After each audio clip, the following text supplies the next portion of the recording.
अस्सलाम वालेकुम दोस्तों, चीफ जस्टिस उमर अता बंदयाल पर ईद का दूसरा रोज कयामत बनकर टूटा है। घर के अंदर की ऑडियो लीक हो गई है और उस ऑडियो में जो गुफ्तगू की जा रही है उससे साफ नजर आ रहा है कि चीफ जस्टिस उमर अता बंदयाल जो फैसले कर रहे हैं सुप्रीम कोर्ट ऑफ पाकिस्तान में, वो अपने घर वालों पे जो उनका असर व रसूख है उसको मद्देनजर रखते हुए वो फैसले कर रहे हैं। जो कुछ सुप्रीम कोर्ट ऑफ पाकिस्तान में हो रहा है, पंजाब के इंतखाबात के हवाले से, तहरीक इंसाफ को फेवर देने के हवाले से, इमरान खान की सहूलतकारी के हवाले से, अब ये जो 2 मिनट 12 सेकंड की ऑडियो है इसने सारा पोल खोल दिया है। वो ऑडियो मैं आपको सुनाऊंगा, वो ऑडियो आपने गौर से सुननी है तो आपको अंदाजा होगा कि चीफ जस्टिस उमर अता बंदयाल की सास ख्वाजा तारिक रहीम, जो तहरीक इंसाफ के रहनुमा और बाकायदा इमरान खान के वकील हैं, बाकायदा उनकी एक ऑडियो लीक हुई थी साकिब निसार के साथ, जिसमें ख्वाजा तारिक रहीम साकिब निसार के साथ गुफ्तगू कर रहे थे और साकिब निसार उसमें मरीम नवाज के हवाले से गुफ्तगू कर रहे थे। लिहाजा अब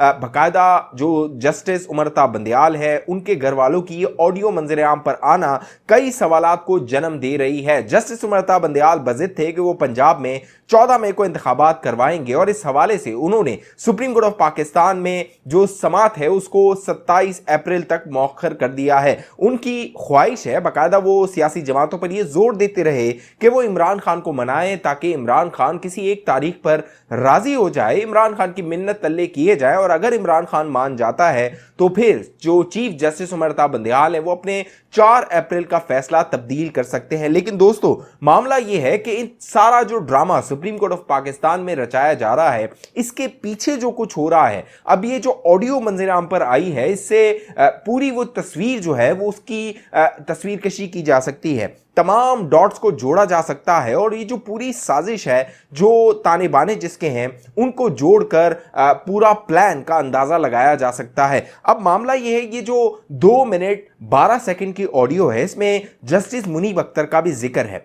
बाकायदा जस्टिस मुनीब अख्तर को खातून की जानिब से पैगाम भिजवाया गया और उस पैगाम में क्या था वो भी इस ऑडियो में आप सुन सकते हैं। उससे आपको अंदाजा हो जाएगा कि जस्टिस मुनीब अख्तर भी इन खवातीन के साथ राब्ते में है। बाकायदा इस ऑडियो में मार्शल लॉ की बातें की जा रही हैं और कहा यह जा रहा है कि कमबख्त है ये जनरल आसिम मुनीर जो कि मार्शल लॉ नहीं लगाता।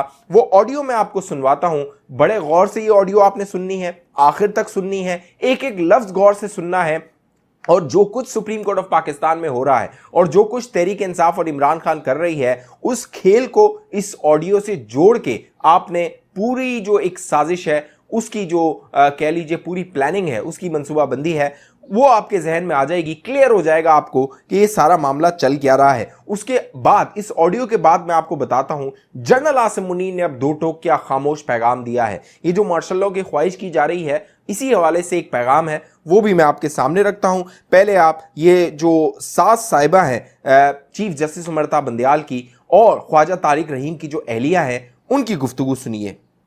हेलो राफिया, क्या होगा यार? मैं तो रात से ना उमर के लिए पढ़ के मैं तुम्हें नहीं पता क्या ये और लोगों को भी क्या है। और उमर को एक मैसेज भेजा मैंने कहा तुमने लाहौर के जलसे में मैं मौजूद थी, वहाँ लाखों बंदा था, इसी तरह हर शहर में लाखों बंदा है और तुम सिर्फ ये अंदाजा लगा लो कि तुम्हारे लिए कितनी दुनिया दुआ कर रही है इस वक्त। इससे तुम्हारी हिम्मत बहुत बड़ी और तुम्हारी सेफ्टी हिम्मत करे और नहीं उसकी सेफ्टी है, उनको कमजोर करे कि इनसे हिम्मत उनको तो अल्लाह करे और जो बाकियों को अंधा कर दे। मैं तो ये कह रही हूँ, वो तो स्टेटस है of this country, look at the way they are doing it. वही ना, but now they saying why he got the authority to do it. नो जान के एडवांटेज दे रहे हैं by putting other things there. There is no other thing and also questioning के suo motu क्यों दिया गया है भाई, वो तो उसका हक है, उसमें उमर को तो नहीं है दिया, ये तो पहले का हुआ है। नहीं मगर ये तो हर चीज जस्टिस का हक है। ये if you have to change the laws and change them when you are विला ना, not at this time. No but they can't change them now, not now, they can change it later और not now, the law is there. वही तो वो इतना अच्छा उससे बच्चे है, तुम बिल्कुल ना आओ, तुम उमर के साथ Roy needs you at this moment. No, नवीन भी ना आए और मैंने ईमान को लिखा है कि बेटा stay with the ball बेटा। बिल्कुल रात को ना मैंने दोनों को, उसको और मुनीर को कुछ भेजा, तो दोनों ने पता क्या मुझे भेजा, मीन वो जो नहीं शक्ल होती जो दांतों में आप दबा देते हो अपनी जबान, मुझे कह रहे थे कि बी केयरफुल, मार सुना बी केयरफुल बाय। जल्दी से जल्दी और इलेक्शन होगी। इलेक्शन देखो ना, अगर नहीं होती ना फिर ये अपना समझ लें कि फिर मार्शल लॉ लगेगा, ये नहीं रह सकते ना, बस खत्म बात।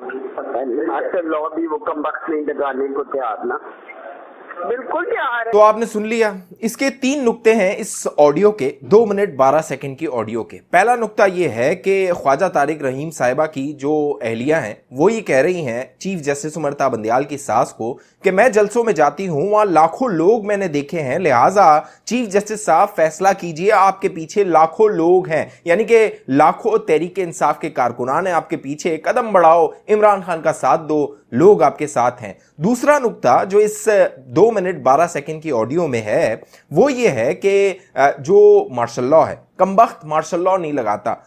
ख्वाहिश का इजहार किया जा रहा है कि अगर इमरान खान नहीं आता, बंदयाल ने फैसला नहीं करना, बंदयाल से फैसला नहीं होता, तो general Asim Munir martial law लगा दे। लेकिन जो चीफ जस्टिस की सास साहिबा है वो कहती है कमबख्त ये मार्शल लॉ भी नहीं लगाता। फिर एक और जो तीसरा नुक्ता है और अहम नुक्ता है वो है कि जो जस्टिस मुनीब अख्तर हैं उनको पैगाम भिजवाया गया ख्वाजा तारिक रहीम साहिबा की अहलिया की जानिब से, जिसमें वो कह रही हैं, मैंने उन्हें एक मीम भेजा गुट का, जिस पे आगे से उन्होंने मुझे कहा कि बी केयरफुल।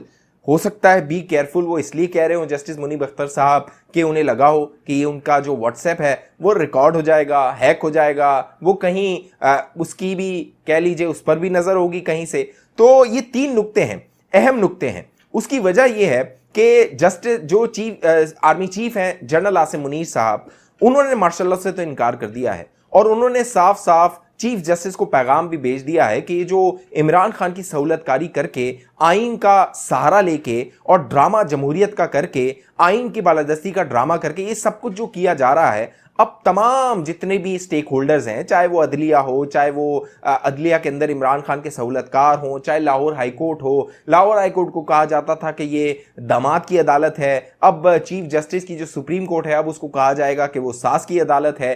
तो मामला ये है, इन तमाम लोगों ने अपने कपड़े उतार दिए हैं, ये नंगे होकर अवाम के सामने आ गए हैं। इनके चेहरे जो गिलाजत से भरे चेहरे हैं और जो साजिशी चेहरे हैं अपने ज़ाती मफादात के लिए। एक चीफ जस्टिस ऑफ पाकिस्तान की सास अगर ये बात कर रही है कि वो मार्शल लॉ नहीं लगाता, जो कि मार्शल लॉ गैर आइनी काम होता है, आइन से मावरा काम होता है, और ख्वाहिश का इजहार किया जा रहा है कि आर्मी चीफ मार्शल लॉ लगा दे, तो आप सोचिए बंद कमरों में ये क्या गुफ्तगू किया करते होंगे। तो चीफ जस्टिस उमरता बंदयाल, जिसने आइन की वफादारी का हल्फ उठाया हुआ है, आइन की हिफाजत का हल्फ उठाया हुआ है, उनसे क्या गुफ्तगू हुआ करती होगी, इससे थोड़ा सा अंदाजा लगाया जा सकता है। लेकिन जो आर्मी चीफ हैं जनरल आसिम मुनीर, उन्होंने 2 टोक पैगाम पहले भी भिजवा दिया था DGISI के जरिए, उन्होंने जाके ब्रीफिंग दे दी थी और उन्होंने कहा था कि एक वक्त इलेक्शन होंगे तो वो आपकी मर्जी है, एक वक्त आप तय कर लीजिए। जो चीफ जस्टिस है उसकी ख्वाहिश है कि एक वक्त 14 मई का हो, तमाम जो असम्बलियां हैं वो 14 मई को ही उस पर इंतखाबात करवा दिए जाएं। लेकिन साथ साथ अगर 14 मई को इंतखाब नहीं होता तो चीफ जस्टिस की वो ख्वाहिश है जल्द इंतखाबात करवाने की, वो पूरी नहीं होगी। इसलिए कि आर्मी चीफ ने अब ईद पर जो पैगाम जारी किया है, बड़ा गैर मामूली पैगाम है। उसमें पैगाम दिया गया है चीफ जस्टिस उमरता बंदयाल को जनरल आसिम मुनीर की जानिब से, जिसमें कहा यह गया है कि सरहदों की हिफाजत से ज्यादा मुकद्दम कोई और काम नहीं है। ये जो कहा जा रहा है कि इलेक्शन करवा दिए जाएं, 90 दिन में इंतखाबात करवाने हैं, 90 दिन आइन में लिखा हुआ है, तो वो 90 दिन गुजरे भी कई दिन हो गए हैं। अब ये 90 दिन का ड्रामा नहीं होगा। और जब 4 अप्रैल को ये हुक्म जारी किया जा रहा था, उस वक्त 90 दिन का ख्याल क्यों नहीं रखा गया? क्या उस वक्त चीफ जस्टिस उमरता बंदयाल को ये नहीं मालूम था कि जो असेंबली तोड़ी गई है पंजाब की, वो 14 जनवरी को तोड़ी गई है और जो 90 दिन पूरे होने हैं वो 14 अप्रैल को होने हैं। लिहाजा 14 मई की जो तारीख थी वो क्यों रखी गई? 90 दिन की खिलाफ वर्जी तो 4 अप्रैल के फैसले में ही कर दी गई थी। तो 90 दिन का जो सहारा लिया जा रहा है कि आइन में लिखा हुआ है और अगर 90 दिन में इंतखाब नहीं हुए तो आइन की खिलाफ वर्जी होगी,